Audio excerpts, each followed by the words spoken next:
Scientists around the world are working to develop a vaccine against the Ebola virus. Since the outbreak began in West Africa in December 2013, more than 20,000 people have been infected and over 8,000 of them have died.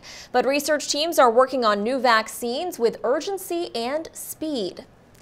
I've got VOA's Carol Pearson with me now to talk about all this research. Carol, health workers may be getting better at treating Ebola when it does strike a person, but what are they hoping can happen with these vaccines? Well, vaccines are given to healthy people, number one. You don't give vaccines to sick people. So you want to make sure that the vaccine does no harm. At the very least, it might not prevent you from getting the disease, but it should not make you sick or promote any allergies, or it has to do no harm. There are a number of vaccines, and the World Health Organization said 2 are really ready now to go into mass production and be tried in the 3 countries most affected by the Ebola virus. And one is by GSK, GlaxoSmithKline, and the other is by Merck. Scientists all over the world are working on vaccines. The Canadian Canadian country of Canada, has been involved.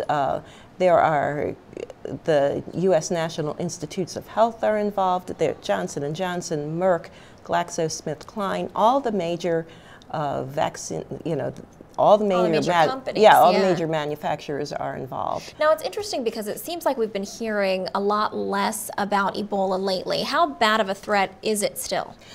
I just was talking to Dr. Tom Frieden, who returned from visiting Liberia, Guinea, and Sierra Leone recently. And he's head of the U.S. Centers for Disease Control and Prevention.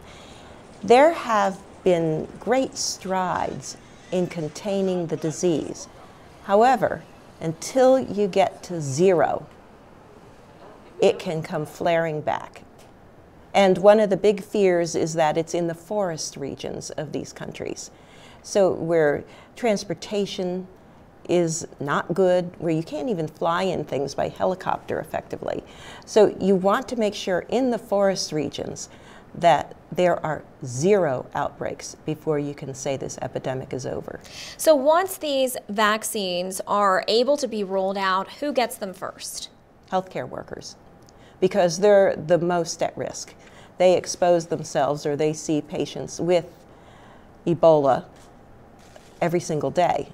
So they are most at risk for getting this. And you also have to track the vaccines and see how well they do and see how well a response they have in a person's system. So, you want an immunological response. So healthcare workers are the easiest to keep track of. Otherwise, you don't know if any of these vaccines do any good. Of course, right, because they're the ones being exposed. Now, there's a lot of fear a lot of times we see when it comes to vaccines. So what would you say to people, especially we have a number of, we have a large audience in Africa. What would you say to people who might be afraid when they see these vaccines become available? Well, that's one of the things that Dr. Frieden was talking about. First of all, these vaccines have been through phase 1 trials, which means that they have been tried on a small group, about 20 people, to see if they do no harm or if they do any harm.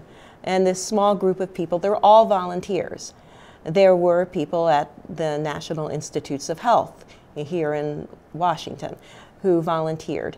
There have been other people who volunteered in Italy and elsewhere. So they were the guinea pigs to find out if there were any allergic reactions or bad reactions to these vaccines. And when they get through phase 1 clinical trials, if there are bad reactions, they either rethink it or they drop it because they know it's not going to work. Very important work that's being done. Carol, very important work you're doing in covering this for us. Again, Carol Pearson is VOA's health reporter.